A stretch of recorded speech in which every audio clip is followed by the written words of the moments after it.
Just 6 weeks after DeKalb County, Georgia resident Tamekia Taylor was stabbed to death in her own bedroom, and only 6 miles from that crime scene, 34-year-old Jennifer Clemmings makes a desperate call to a friend. It goes straight to voicemail. Fourth message today, 8:14 p.m. The first thing you hear is Jennifer's phone dropping to the floor. After that, the sound of Jennifer trying to calm down an angry man. I'm not playing. I just told you I forgot. I apologize. That voicemail recorded a voice exchange between Jennifer and the suspect. It lasted for about 30 seconds. Okay.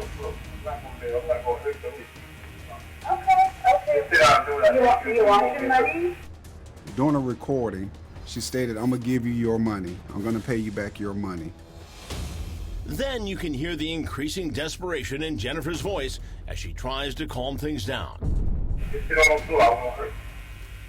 want your money? No, I don't think it's a game. Okay. That suspect was basically telling her to be still, to quit playing, what he's about to do to her. He's about to sexually assault her. And then these chilling words. Why are you doing this? Her voice was very afraid, very shaky, and you even heard her saying a small prayer. The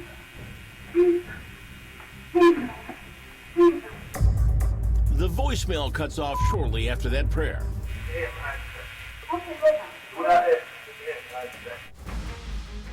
When Jennifer's friend finally hears the message, she immediately calls the cops, but it's already too late. The officers went immediately to that location.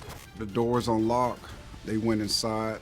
They found Jennifer in the bedroom. Jennifer was deceased at that time. Right away, homicide detectives can't help but notice the similarities between Jennifer's crime scene and that of Tamekia Taylor's from just weeks before. Her body was nude. She was lying on the floor on her stomach in a puddle of blood. She was stabbed over 20 to 30 times. An apparent act of rage, just like with Tamekia Taylor. In addition, there was evidence both victims had been sexually assaulted. It was too much of a coincidence.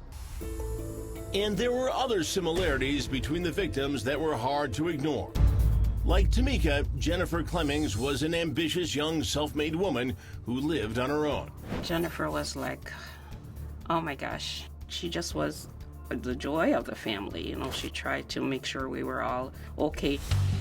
Miriam Gordon, one of Jennifer's 4 older sisters, remembers Jennifer as a hard-working girl who at 34 years old already had an extremely successful career. Jennifer was one of Mary Kay's top sellers.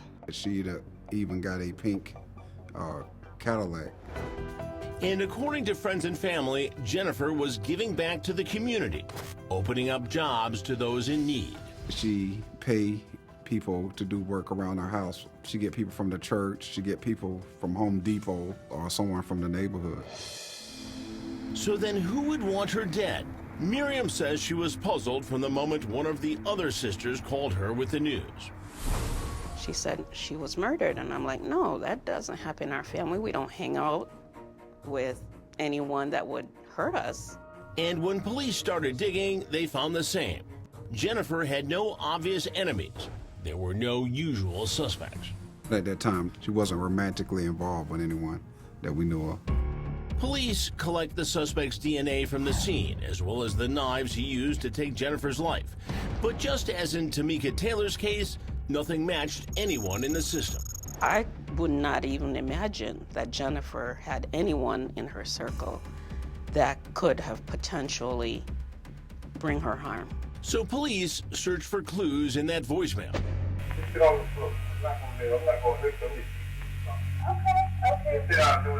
You want your money? The voice was very distinctive. It was a southern male. And then there was one part of the voicemail where Jennifer can be heard almost whispering in the background.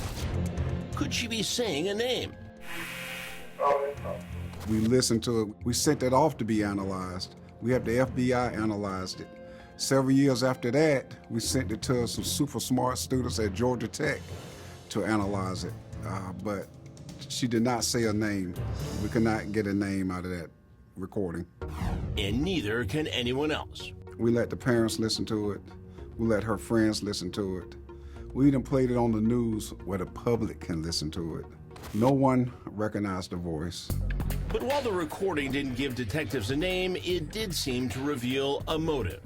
The person was upset they didn't get their money.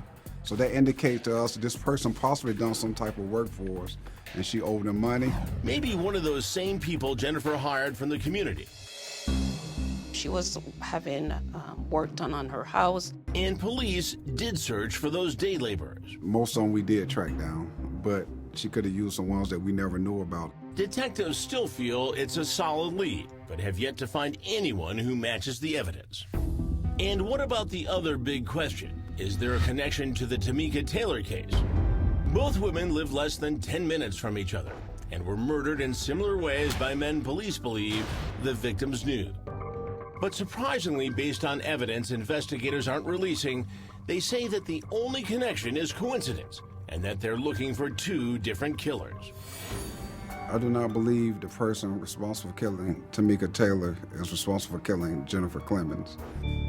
For Jennifer, the leading theory continues to be that someone she hired may have killed her over a missed payment. But for Tamekia Taylor, investigators still need the public's help to even establish a motive. It could have been a sexual assault, someone that surprised her. It could have been a friend of hers who she possibly rejected and that person snapped, but no clear motive has been established at this time. And yet detectives say they do believe both of these cases can be solved. They're just waiting for the right tip to come in. We have evidence, we just have to match it to a offender. I don't want to give away too much in case we find the subject. To find the right person that done this, we need to leave some stuff out only we know and he knows. For now, the families of Tamekia Taylor and Jennifer Clemmings will continue to hold out hope and cling to memories. Why? There's a void that just can't be filled. Regardless of why that person did this, it's not going to change the hurt. But we need to know why. Why did you hurt her? What I missed about my little sister is that magnetic smile. I miss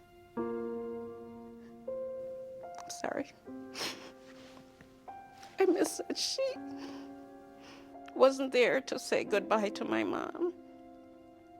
And just before this all happened, my mom was suffering from MS. And after Jennifer passed away, my mom never left the bed. She gave up. The family would love justice for Jennifer, to be able to hold someone accountable for the viciousness of this crime. If you know anything about the murders of Tamekia Taylor or Jennifer Clemmings, you're asked to call Crime Stoppers Atlanta at 1-404-577-TIPS. Or you can submit a tip anonymously at crimewatchdaily.com. There's a $5,000 reward for information that leads to an arrest and a conviction.